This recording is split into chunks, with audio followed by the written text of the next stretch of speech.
Recording is on.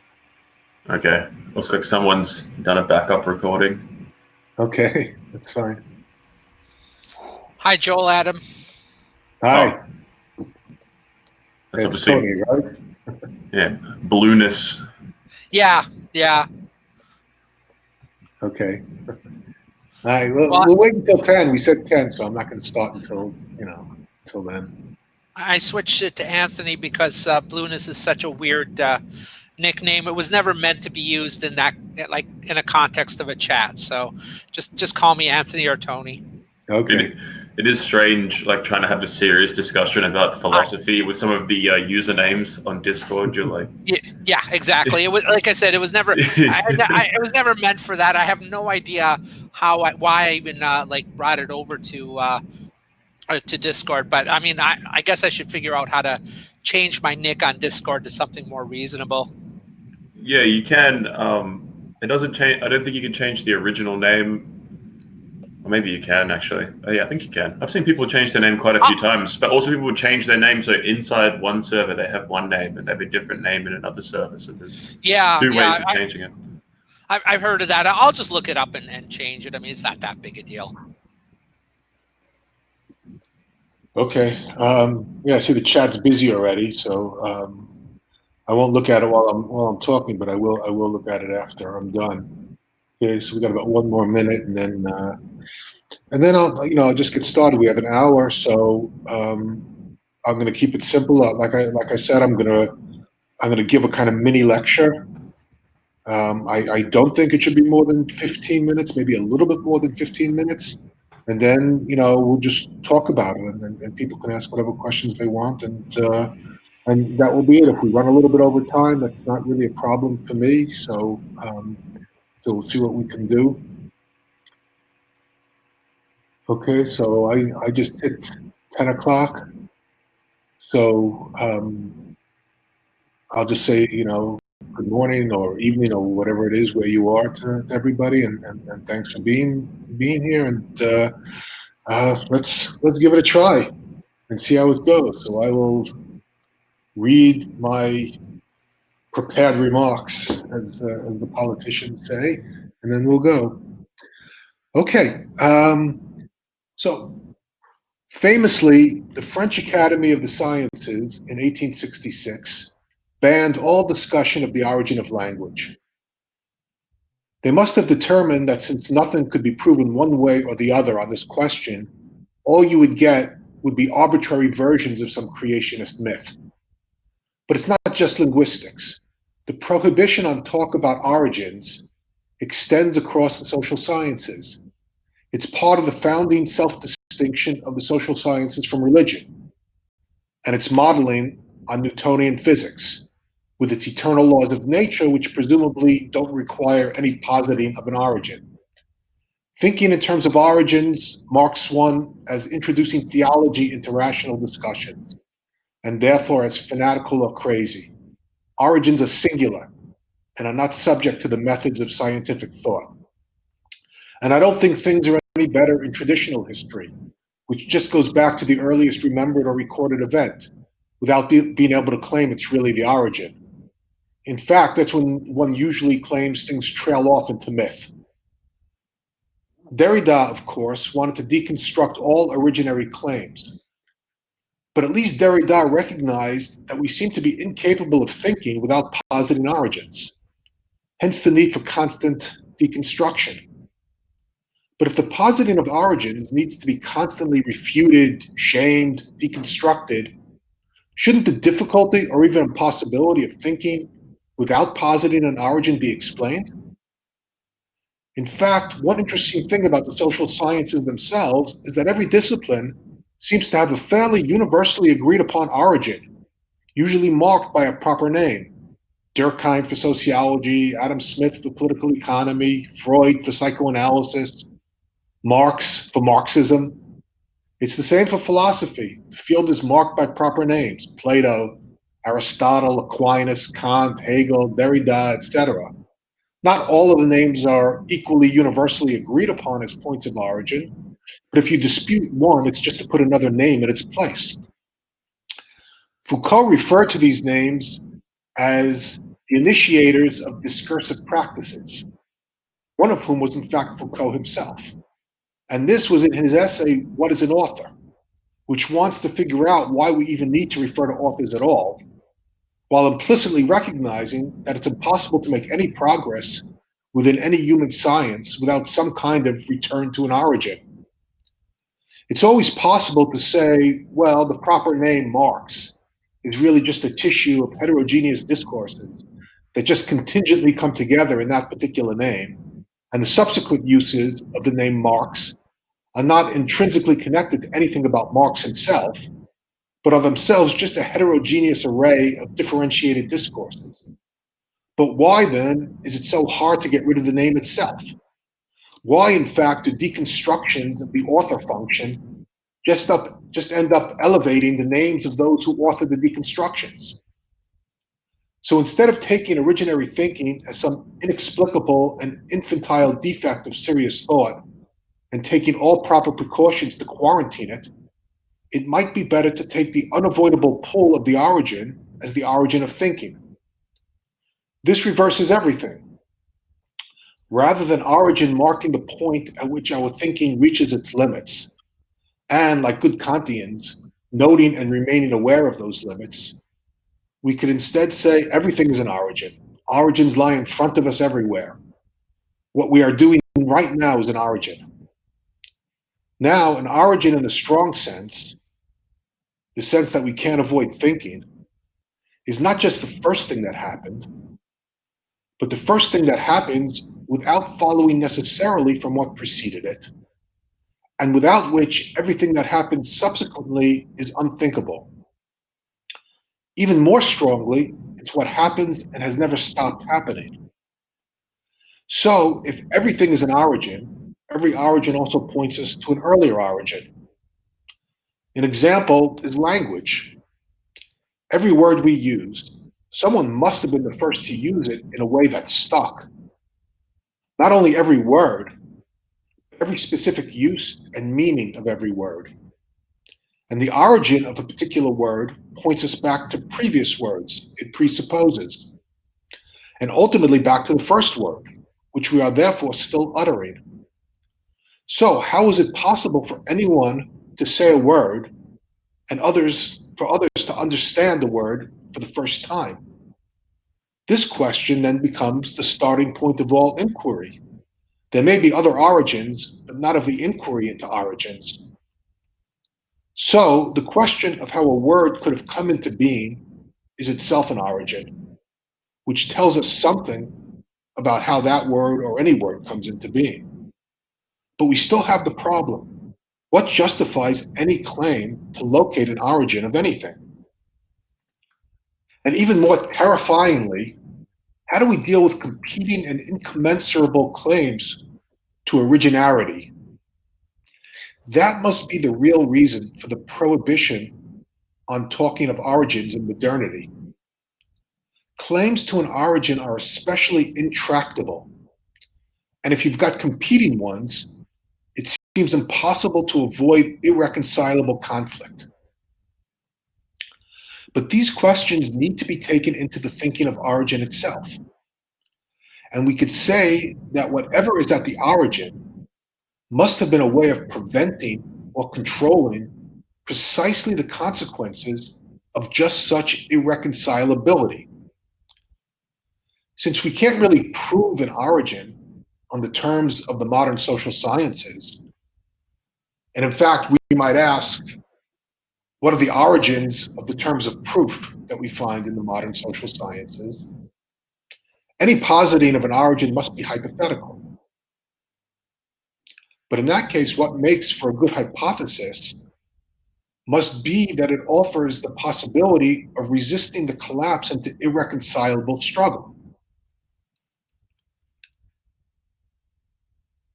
Even if both sides, with their irreconcilable claims to originarity, are completely committed to armed struggle until the annihilation of either or both sides, something which of course happens, they then find the origin of social order in the control and use of force by one part of the community to quell and overawe the other.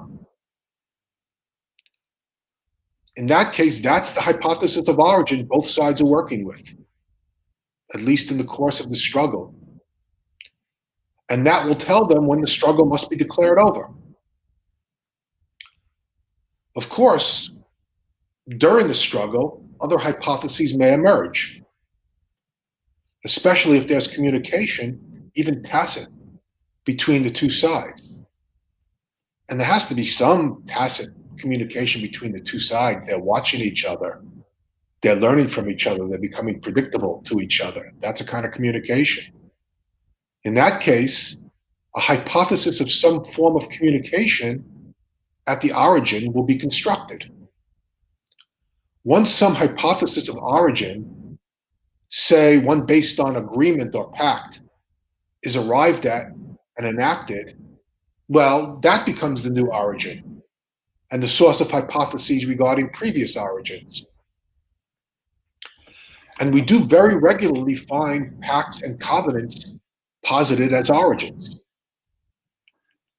The more minimally, punctually, and singularly any hypothesis can account for these successive hypotheses, well, the better the hypothesis,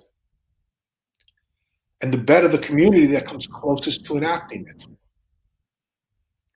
So, as we go forward, we keep reaching back into the past and aim at making the chain of hypotheses leading back to an origin beyond which we can't go further. And what's the origin? How do we know we've gotten to an origin that we can't get further behind? Well, whatever would precede, whatever makes it possible to generate hypotheses of origin, that's what we can't get further beyond. And that itself must have something to do with that problem of irreconcilability. Okay, so you can see without explicitly referring to the originary hypothesis itself, I tried to present a way of thinking about origins that, in a sense, makes it, let's say, likely, even inevitable, that if we take seriously the question of origins and pursue it to the end, something like the originary hypothesis is what we're going to end up with. Okay, so that's it. So that was only 10 minutes. So it was shorter than I thought. So as far as I'm concerned, we can start talking now. So I've got my eyes on the chat, and if anyone has questions, you want to kind of say them, shout them out from wherever you are, and I'll put them in the chat. We can go on.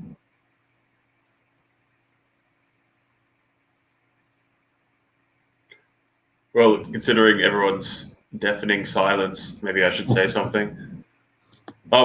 So, I mean, obviously this is a pretty straightforward way of, I can see what you're doing here, trying to make the case for, first of all, the inescapability of originary thinking, and then trying to then ground that in some kind of, like you mentioned, the idea of like a pact or an agreement, whether it's, probably tacit, but nevertheless some kind of, it necessarily has to be communicative in order for it to constitute the origin of inquiry, and then it necessarily has to be kind of moral in order for it to actually function. There has to be, when we were reading Olson, he references, I can't remember which thinker it was, but it's some analytic philosopher who says that basically all meaning is essentially an agreement. Like, we can't really use a word unless we have a tacit agreement as to what it means. And so there's all these tacit kind of social agreements that exist behind and around the structure of any particular sentence or any kind of grammatical, any kind of grammatical object of inquiry. There's always, you can never really separate one from the other. And so I'm curious, do you think getting down this pathway of language and trying to understand the origin of language, do you think this in and of itself is like the absolute limit of what we can actually do? Or do you think it's possible to kind of inquire back behind that because I mean, obviously we have things like scientific inquiries into the origins of the universe, or at least scientific inquiries into pre-human biology and all these kinds of things. So how do you kind of relate these two things together? Because it seems like on the one hand, the originary hypothesis is doing something quite interesting insofar as it's saying, okay, well, language has to have this kind of limited dimensionality, and so we can only really extend it back to here. But then what happens when you try and take that language and use it to go back behind that? Because that's kind of what we're doing by creating an originary hypothesis. We're trying to kind of use the thing that's been created by the model to model its own creation. And that seems to present certain ontological problems if you don't do it correctly. So I'm curious, how do you kind of do that in such a way that you don't fall into kind of a circularity where you're constantly, as you said, we don't want to be good Kantians that say these are the limits of our knowledge and we can't go past them. We want to actually be able to go past them because we want to expand our capacity to represent.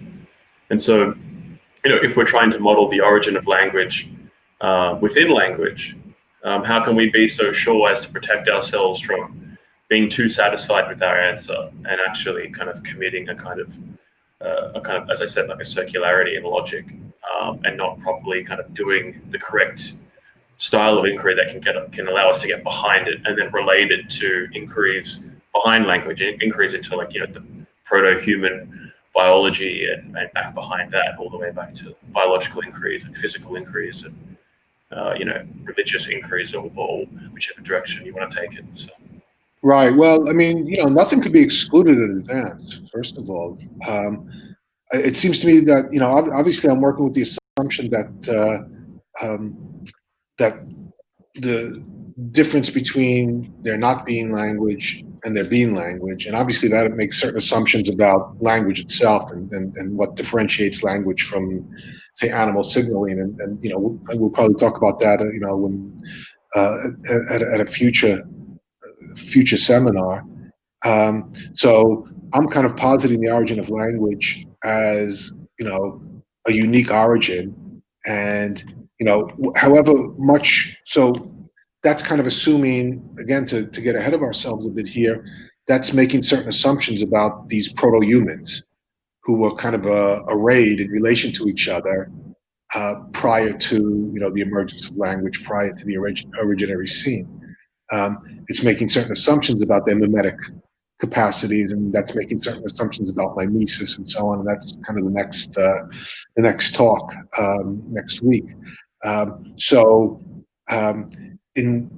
If you want to kind of get more granular than that, which is not necessarily what you're getting at. I mean, we can keep going beyond that. Certainly, I think ultimately science will get, the universe will be explained in terms of an origin as well. It makes sense to assume that. But in terms of human origins, well, what exactly would have gone into the composition of the originary scene? And it seems to me that hypotheses that the way in which you kind of either flesh out or narrow down the originary hypothesis is going to depend upon how you're using it, right? In other words, you kind of are always working forward and back at the same time. It's like, you can kind of state the originary hypothesis, you can kind of put it as a sort of definition, and kind of, have that in a dictionary and see it as sort of finished and so on. But part of the reason why I wanted to kind of approach, the seminars in this way is because I don't really see it that way. I see it as something that needs to be kind of reconstructed and rehypothesized with everything that kind of confronts you as an origin, right? A hypothesis of origin is kind of instigated by some other origin. So it's not just some kind of thesis that you can keep referring back to. It has to keep being thought back into ongoing events and ongoing origins. So I'm not sure that gets exactly at what you. Well, I guess like where I was kind of driving was so in order to actually build a model for the origin of language, you have to basically take in a whole bunch of components for your model that are non-linguistic. So you have to basically have some kind of conception of the proto-human, which means you need to have a conception of biology.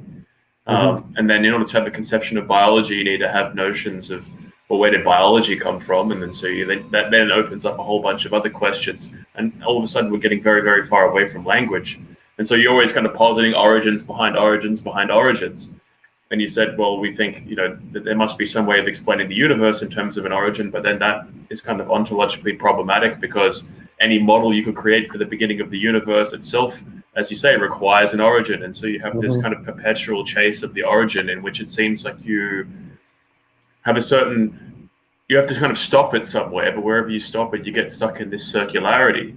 And so, there's a kind of infinite regress there, right? And again, the answer to that is that you're doing it while you're moving forward, right? You're not just kind of, sitting there going, okay, so B comes before C, A comes before B, so something must come before A, and then something must come before that, right? In other words, the hypothesis of an origin comes in the midst of kind of discovering other origins. So you're always kind of going back and forward at the same time. So I see that as in a sense, the constraint that in a particular, context, right, which doesn't exclude, other possible hypotheses emerging at various points. And we might learn all kinds of things about ethology and biology and so on that would change or that would challenge the originary hypothesis. That we might learn things about language and about the way in which things that kind of were pre-linguistic that we didn't know about before, and that would require us to kind of rethink this as well. So all of that's possible, and of course you open up all of those possibilities as soon as you kind of insist on there being some kind of origin. But the main thing is this idea of going forward and backward, right? So it's not just the kind of sheer speculative enterprise of going back further and further and further until you reach. I mean, that really does get Kantian. The way I would get out of it is to affirm some kind of notion of the singularity of singularities. That you can't explain the origin of language in terms of just the preceding factors, but there is something added. There's the event is greater than the sum of its parts. It's kind of what kind of constituted its kind of causal origin isn't enough to kind of constitute its structure. There's something there's a singularity in the event in which something genuinely new has been created.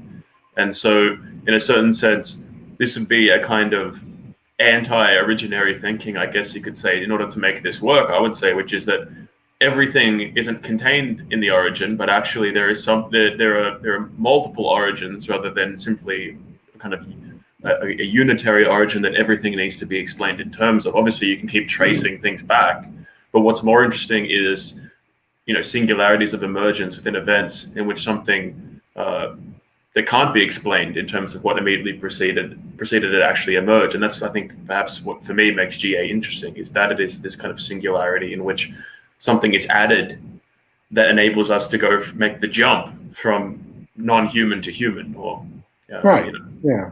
I mean, the totality of the existence of these proto-humans, nothing in it itself kind of required them to become humans. It wasn't sort of a kind of necessary consequence of their biological and whatever group makeup they had. Right, none of that necessarily led to this. And in fact, one thing about an origin is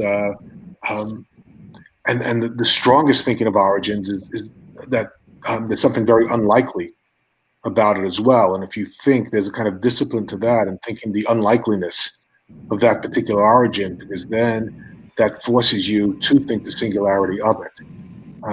But I mean, let me take some other questions here, because I see that there's a lot. I can read the question in the chat from Namel Hochtul for you. He says, have you ever looked into the heterodox linguist Peter Gardenfors? I don't know if I pronounced that correctly. Yeah.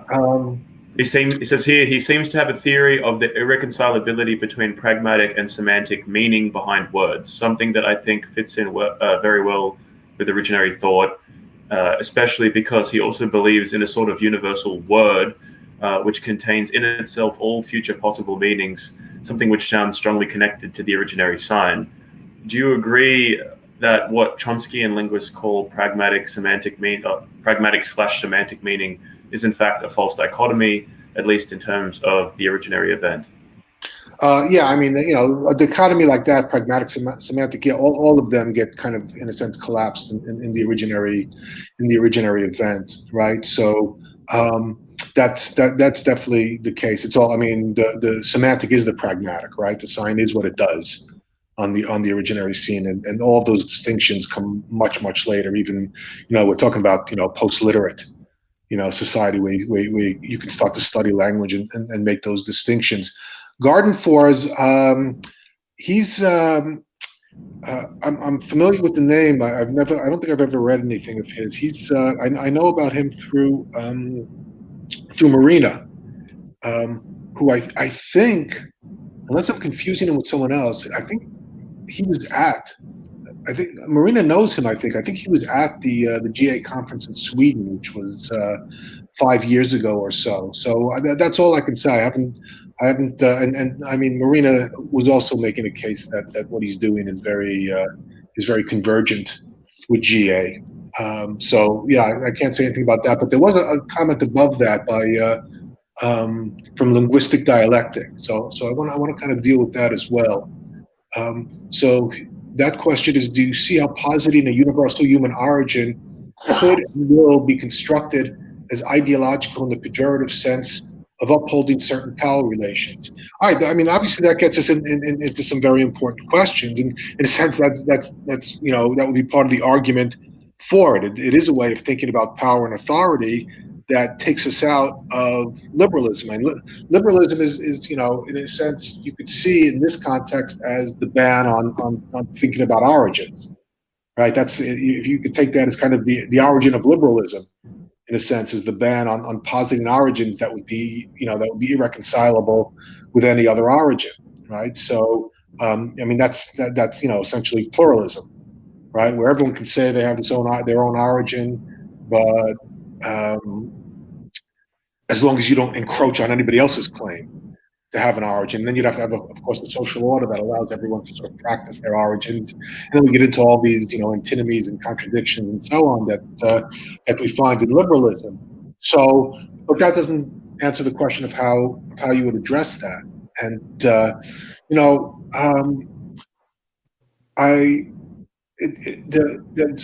there is this political implication of originary thinking, which is that the justification of any social order would have to be in its origin, and it seems to me that if you look around, even at liberal societies, this actually turns out to be the way things are, right? I mean, the most liberal society at least a good claim to be the most liberal society in the world is the U.S. And the U.S. has a very kind of distinctive and particular claim to origin that most Americans would fight pretty fiercely over, right? Whether you're going back to 1776 and the Declaration of Independence, or 1787, the Constitution. Either way, I mean, those are definitely origins, right? And every argument gets made in terms of those origins. Ultimately, you go back and you have to make a case. And the left and the right will both do this, right? They'll both make a case that that what they're proposing is more in accord with the origin of the country, right? If you can't make that case, you can't talk. Which is why also the new, the kind of, in a sense, one of the intellectual representatives of the Black Lives Matter movement, and the New York Times 1619 Project. It's not an accident that the move that's made there is to make a different claim to origin. And we're going to say 1619, when presumably, I mean, I don't know the factual basis of any of this. Presumably, the first African slaves were brought to the New World. So now you have the claim, well, that's really the origin. Okay, so we just have dueling origins here, right? So no one's really claiming to be outside of origins, and I think that any revolutionary society, any society that has a revolution somewhere has that kind of origin. Any society that goes back to some kind of agreement between different tribes or or different peoples has that kind of, every society has an Independence Day, right? Pretty much every country where, that's an origin. So everybody's talking about origins. It's not a question of what counts as the real origin, and so it will always be upholding certain power relations, and in that sense, you'll always be able to say it's ideological. But if you're going to, the one who's saying it's ideological is really just going to be positing a different origin, right, or a different reading of the same origin, right? So someone who says, claim that the Declaration of Independence is kind of putting that at the origin is ideological. Well, they're probably going to say something like, the real origin is not in, those, elite landowners who went to, Philadelphia and signed the Declaration of Independence. No, it's really in those kind of, poor farmers who were, getting their muskets and going out to fight the British. That's the real unrecognized origin of 1776. So again, it's really just, an attempt to posit some other origin. Okay, so here we have linguistic dialectic again. What about those who would say that the universality of origins invites ethical relativism? Okay, and then we'll hear from Tony right after that.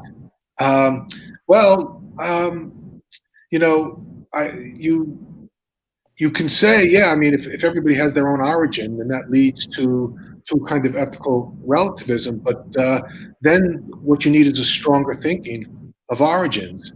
And if you think about origins, and again, the tendency to think about origins in terms of the founding of a new government, or in terms of some kind of agreement that ended a terrible civil war, or a terrible war in general, or some irreconcilable struggle between tribes or whatever, then whatever put an end to that must have a moral dimension and a moral depth to it that you can only violate at great peril, and not only can only violate at great peril, but can only violate by positing what's going to be a much weaker origin. So the origin that you're going to put next to that is someone who, say, is suppressed or oppressed by that particular origin, right? So we've got this society founded on this, whether it's a monarch or whether it's a revolutionary government or whatever. We have a society that's founded on, say, this kind of chain of succession. Okay, so if the argument has to be, if you have to posit some way of going back to and extending that argument, well, there's a lot of ways of doing that. And obviously, you get pretty ingenious about that, right? We know that from arguments in the Supreme Court, where again you can find very ingenious ways of kind of connecting this with that, this other thing in the Constitution, and so on. And there's no guarantee that you're going to prevent that from happening. It really just it becomes a question if you insist.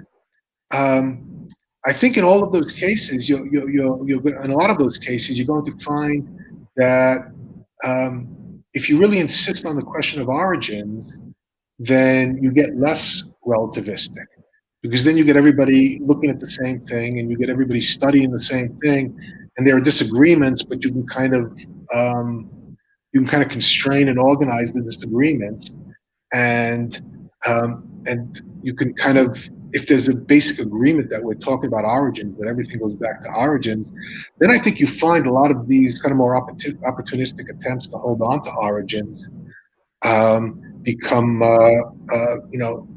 kind of loosen their grip. And of course, a new origin can be posited even in the midst of a very well structured one. And how you do that is going to be a way of dealing with a crisis, right? All of the, in a sense, the proof or the test of all of this is what can sort of withstand and be standing at the end of a crisis, and be a way of kind of positing, producing a new origin, right? That can be taken to resolve the crisis. Okay. All right. So, John, if liberalism bans talk of origins, Why is there so much talk of human origins in biology and the physical sciences? Well, that I don't know much about. Is there much talk of origin, of human origins in biology? I mean, I guess if you're talking about it, if you're going to talk about it, go ahead. I'm sorry. You can hear me. I was thinking about it's a genetic theory for everything now, and origin of language is talked about by people who don't study anything in the humanities. They just talk about what would be the physical requirements for humans to start talking, and these kind of theories are wouldn't you say that? Oh, sorry. Wouldn't you say that's a denial of origins in a certain sense, because it's trying to kind of, to refer back to the notion of singularity that I spoke about before. It's trying to deny some kind of singularity founding the human, and that we just have this kind of cold continuity with pre-human processes. Can I jump in here? I mean, that was actually what I was going to ask. I think that we're making a category error in our word origin, because on the one hand, we have this notion of origin within the sciences, and then we have the notion of origin within GA. And I think the two are different, because scientific origins always operate on this kind of Newtonian dynamics where everything is continuous and anything now is predetermined by something before. And if you have that, then you're always going to be able to go back. And that seems radically different than the sort of origin that you have in GA, where there's this moment in which there's this kind of rupture and language appears. It wasn't there before and it's there after. And I don't think that the two are. I think there's a category, or I think they're different, because generative anthropology may be actually introducing a new kind of metaphysics. I kind of like what you said, Joel, with the notion of a singularity. That's probably a better way to think about it than to think about it in terms of an origin, because the origin of, say, the human species, when you look at that in biology, it's smeared out, because at any point you could say, well, is this human? And some people will say yes, and some people will say no, and then you can push it back. And the origin in physics, I mean, that one is even worse, because you push it back to the Big Bang, but then it's this kind of thing where you can go back to fractions of a second and fractions of a second and fractions of a second. And you still don't know, because, and we don't have the experimental verification of even what happens at those points, because our accelerators are simply not able to produce the kinds of energies that are required to reach the conditions in which you had at the Big Bang. And so that origin is kind of this, is more like a horizon in an origin where you can approach it but never reach it. And so it's not actually this kind of singular rupture. I think that GA is actually introducing a whole new, I hate the word metaphysics, but it's a new concept. It's not a scientific concept, and yet it can be thought about rigorously. And so I think this is what's exciting about GA's notion of origin. And also, I would say that the way I would reconcile the two is that science is a linguistic endeavor. And so, if you want to think in terms of GA, then all of these notions about scientific notions or so on, they come after the singularity of the first word, or the scene. They're all things that happen on the scene. They may refer to things outside of themselves, but they are after the origin of language, almost as if language was the beginning. It is the Big Bang. But if you turn it around and then you want to say, well, let me think scientifically, well, then, language is just something that happens in the continuum of human evolution. I don't know, those were the thoughts that popped into my head as I was hearing them. Yeah, I mean, let me follow up on that first. I mean, I agree with all of that. And you said it, you answered those questions better than I was answering them before. And, here I'll refer to the origin of GA, which is Eric Gans, because a couple of things that you said sort of resonate with, with these kind of phrases and kind of descriptions that he's been working with for a long time. But you kind of are reaching for a term metaphysics. You don't quite want to say that, but you know something better. Well, Gans, likes to talk about, a new way of thinking, right? So he's getting at the same kind of thing that you are. So yeah, I mean, origin is a kind of rupture in the causal chain in the way that in the way that you were talking about. And you referred to the Big Bang. Well, Gans had this notion of the little bang, calling language the little bang, which I haven't seen him use it in a while, but he's kind of using that back in the 90s already. So yeah, it's the same idea. And of course, in that case, there's a metaphor being taken from this kind of inexplicable origin of the universe. right? And it's being used in talking about the origin of language, which, as you say, I mean, language itself is also the origin of our inquiries into biology and chemistry and physics and everything else as well. And again, it's also even in the sciences. It's interesting. You have these.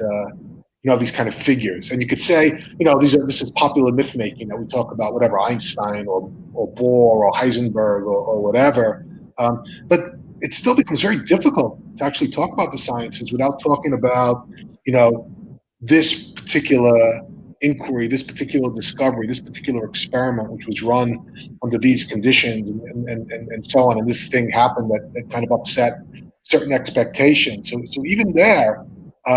This kind of break seems to be part of any kind of discovery, right? Which in a sense is that what it would mean to discover something. It has to be something that wasn't really there until you discovered it. So there's this kind of, boundary between invention and discovery that's not really decidable, right? Every invention is a kind of discovery. Every discovery is a kind of invention as well. And that's an origin. And the fact that that's possible is then the starting point of reflection on origins. Again, it's a starting point on reflections on origins, unless you want to try and reduce it to a causal chain, right? Which would be the more familiar, social scientific approach. But anyway, let's see what else we have here. Okay. Okay, all right. What Kazdar says, yeah, I mean, all right, we've never left the origin, but the name of God is arbitrary. We keep looping back to an origin that is yet to come, and each loop expands the scene of representation. Yes, in a sense, I mean that's also a good way of putting something that I was trying to get at as well. That part of the singularity of the origin is in the origin of language, the originary scene now is it's hard to get a really good picture of what that would have looked like. Right. I mean, you've got this idea of a group of, what would be, sort of ape-like creatures, and they'd be standing before some prey that they killed probably, and there's some pointing going on, whatever that would have actually looked like, we can't construct, right? We're kind of, we're synthesizing it out of what origins look like to us, and out of our own questions as we're going forward.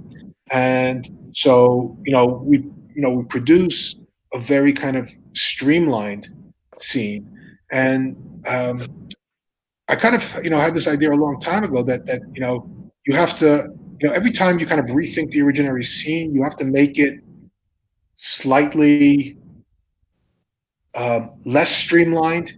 You have to kind of introduce some kind of arbitrary modification that would lead to where you are positing the origin right now. But then the result of that would be to go back and streamline it once again. So there's kind of dialectic to thinking the originary scene. This sounds okay now? I just picked up on some of that. Yeah, we're all good. It went a bit fucky for like 6 seconds or so.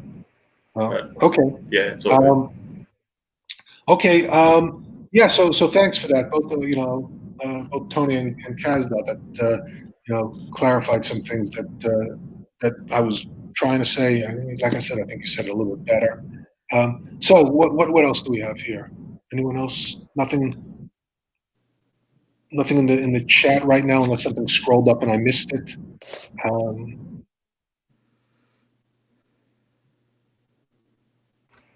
Well, if no one wants to bring anything else in, I think we can probably go a little bit further into this talk of singularities rather than origins, in the sense of trying to understand the world. Like, if you're trying to model the world like Kant's metaphysics showed, if you tried to have with these kind of antinomies, you try to have this like pure linear causal trajectory. It's like geometrically structured. You can never really posit some kind of final origin that can ground the whole thing. And so, basically your entire model is left suspended and floating without any kind of fundamental ontological grounding, which is why, this notion of the Big Bang I find kind of ridiculous, because it's like, okay, so everything just blows up out of nothing in this one instantaneous moment. That's a scientific theory. It seems like, rather ridiculous. So if we can't think about things in these absolute terms very well, that presents quite a large problem. But the kind of response to this, given by thinkers like Bergson, Deleuze, and I think is quite compatible with GA's, idea. Basically, like as you said, the little bang that Gans refers to, where language has its own, something emerges in the singularity of language that is more than the sum of its parts. Something a true, like a kind of, there's like a real emergence there that isn't contained in the kind of prior constituent elements. Then I think this changes the way you think about modeling anything, because it's not just a matter of trying to chase everything down a causal chain back into this one perfectly structured linear history, but instead it becomes a question of inquiring into singularities to model anything as a kind of creation within becoming, which is now necessary because we can't have the entire model of the entire universe as one absolute creation. And so we have to have all these kind of small creations. Instead of like one large God, we need to have all these kind of small instances of like the divine spark. And so I think that presents quite a different attitude to take toward language, because we have this idea, okay, well, in a certain sense, the originary sign is always with us. But by reading back into it through GA, as opposed to actually being one of these, first humans, pointing at a carcass of meat or whatever, obviously the way that we look at this is far different. We're going to read so much; it's going to have far more incredibly different implications, because we're coming at it after perhaps I don't know how long, maybe like 1 million years or so of development. And so looking back upon the originary scene with this very advanced, technical language means that what it means for us is massively different. And every kind of inquiry, whether you have like religions or ideologies or whatever that inquire back into origins, necessarily kind of transfigure them in the very act of inquiring back into them. So I guess this leads to the question of, okay, what does that make GA then? If GA is kind of creating this new ground as a way of looking back upon the origin of language in a so-called new way of thinking, what are the implications of that in terms of I guess you could say epistemology going forward? Because then how do you read history? Would you then have to read history as these series, rather than having a kind of recursive linear model of history? Would you now have these like series of you talked about liberalism having these different origins. We're going to argue about, was the people who wrote the Constitution, were they great freedom fighters that founded the greatest country on earth, or were they evil slave owners, or were they like rebels against like a more pure, British monarchy, or whatever position you want to take? Reading back into it with this from the perspective of now means we can never really be liberals or slaves or monarchists in the 18th century. We can never really take one of those positions authentically. It becomes, by having GA inquiring back into the origin, we can't be Christians anymore. By being Christians, we can't be voodoo magicians. And so is there a kind of inability to ultimately, like, I guess what I'm trying to say, capture the origin then, because there's more and more distance, more and more linguistic distance between us and the origin, the further away we are from it. And as soon as we try to kind of grab it, we just kind of create more distance, because we're just adding more and more language. So how do you kind of square that circle? Because it seems this is a pretty big question for the right wing in terms of the difference between like traditionalists, for example, and I guess you could say like futurists or whatever. Is it, how much do we need to cling to the origin, or so to speak, or do we kind of embrace history as this kind of cycle of perpetual singularities of Genesis?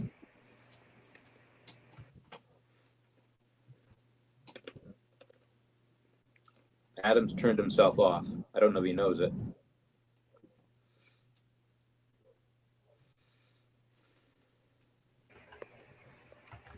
Is Adam frozen, or?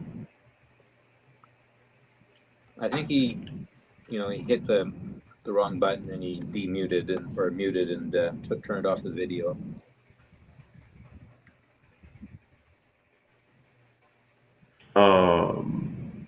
It looks frozen to me.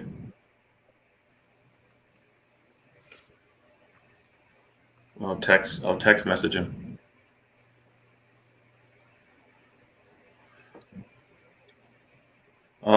He said his computer shut down, doesn't know why, starting back up. So, yeah, I guess we can talk amongst ourselves until he returns. Does anyone else have any thoughts about what I said, I guess? Adam, yeah, I've always wanted to ask you this because I've heard you say it before about not being able to return to tradition and that being an argument against traditionalists.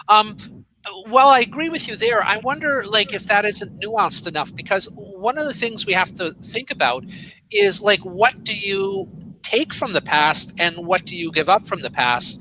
And I think this is kind of your question of, like, to what degree do we cling to an origin? I've never really been able to answer that. I mean, I live within a tradition, but I can't pretend that, you know, other people could just adopt that tradition for the very reasons you stated. And yet at the same time, I think that just like dumping all tradition altogether or all practices, let's say it this way, dumping all practices of the past is going to lead us, I mean, down a very problematic path. So I've never resolved that, and I just wanted to hear your thoughts on it.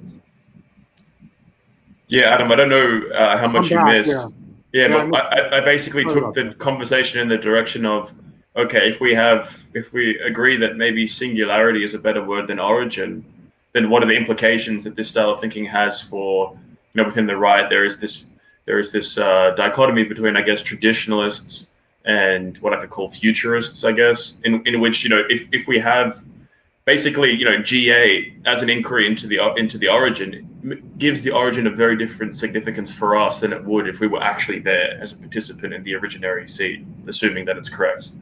And so, in the same sense, like, you know, what does that mean for tradition? Because traditions, in trying to cling to origins, ultimately end up having to create more and more linguistic distance in such a way that, are they really actually capturing that origin, or are they kind of creating a new origin in the process of trying to kind of cling to it? And how do you morally narrate that relationship? Because, you know, on the one hand, we don't want to liquidate all of our traditions. We do feel a kind of continuity and ancestral relation to, you know, what came before us that we don't want to dismiss, because it feels intuitively very important. And obviously we inhabit traditions and a lot of things have been passed down to us.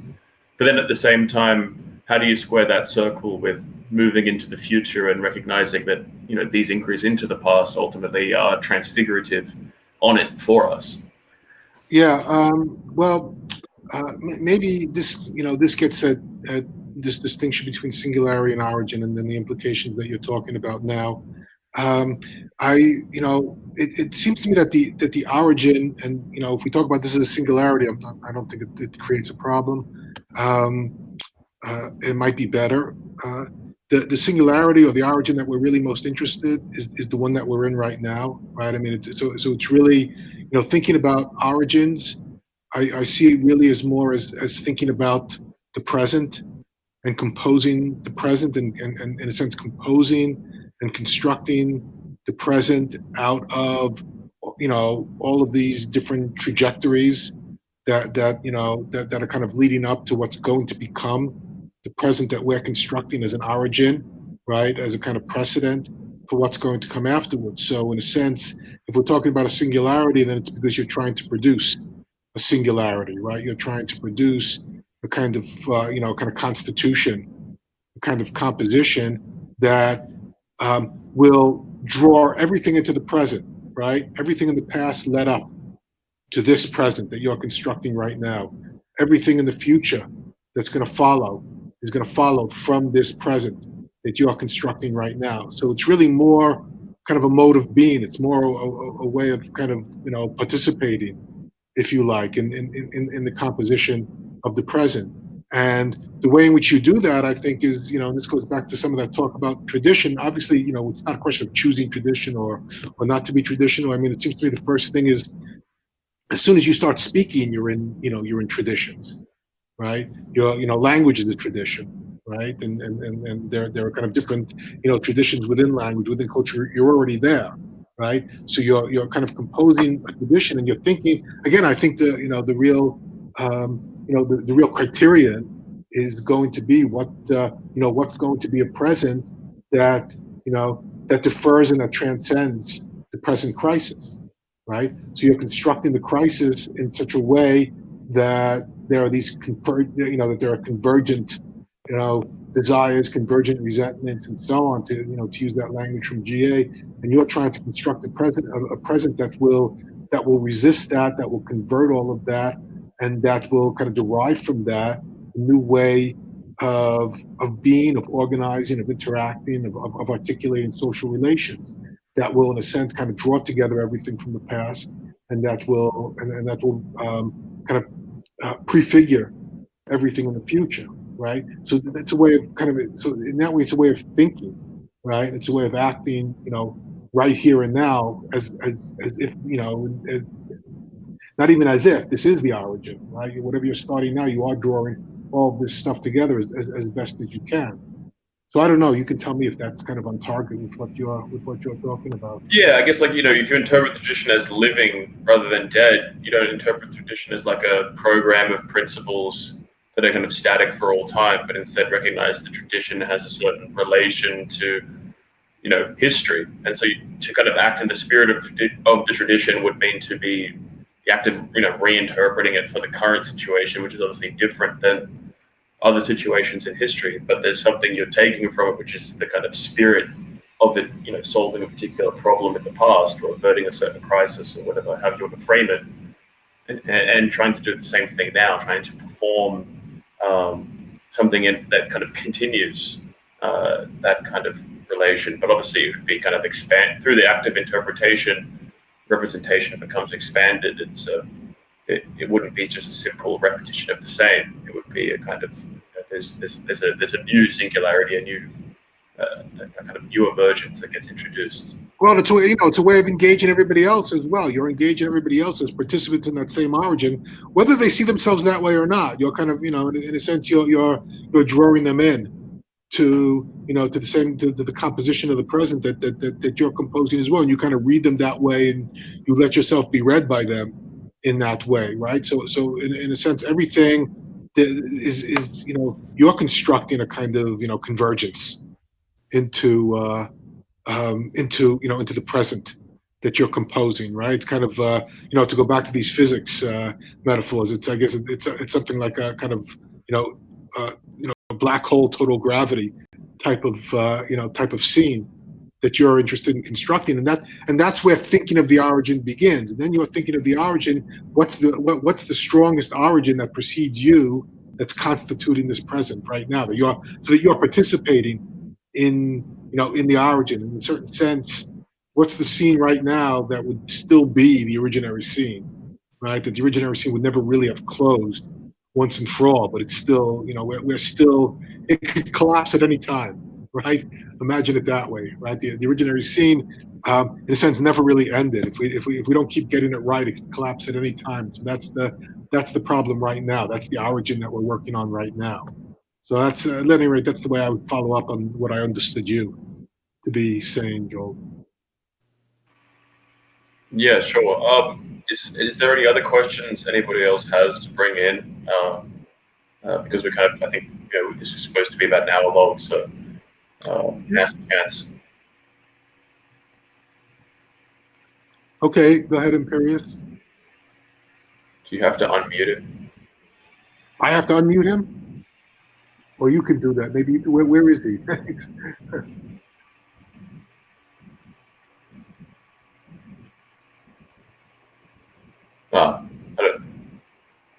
I don't think he wants to speak. Oh, okay. So is anyone else? Oh, I say he pushed the button. I see. Okay. Yeah. Does anybody else have anything to kind of bring?